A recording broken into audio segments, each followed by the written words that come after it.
Correct, I would have done that. My name is Goran Buldioski. I'm the Executive Director of Open Society Foundations for Europe and Central Asia. I'm based in Berlin. So, as someone who actually follows quite closely Balkan affairs, Corridor 8 has been quite talked about in both countries. I would say that there are, or more, but especially in Macedonia, North Macedonia and Bulgaria.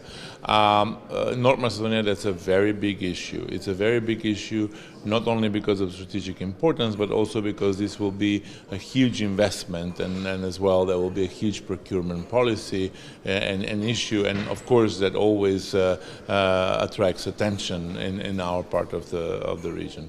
So if I look sort of historically, this is really a delayed development. I mean, it's probably a good 10, 15 years. I think both countries, Bulgaria and Macedonia, failed in a way to create this as for their own strategic benefit.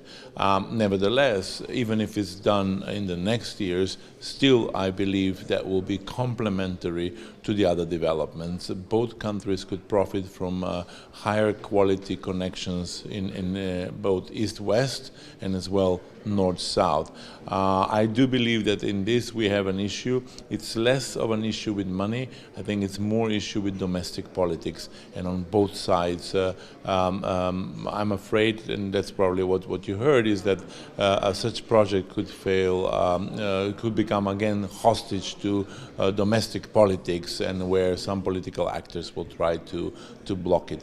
I'm actually at the moment optimistic on the side of North Macedonia, but as we know in politics in the region, things can turn around. So one cannot guarantee anything. Well, I mean, it's a thankless task to give advice to the politicians in any country. I work a lot at the general European level. My advice is rather for us to trust in the system of democracy.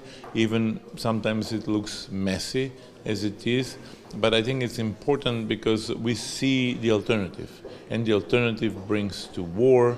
The alternative brings to a lot of suffering, and to me it's more to believe into that. And when you say believe in democracy, that means also to believe that you can win elections, but also you can go in opposition, but the system will allow you, with a fair competition, to win it back and return to power. So in a way, to have an imagination that you can be both in a leading role, but as well as an opposition, and have a chance again to succeed, rather than capture the system and operate in an authoritarian fashion.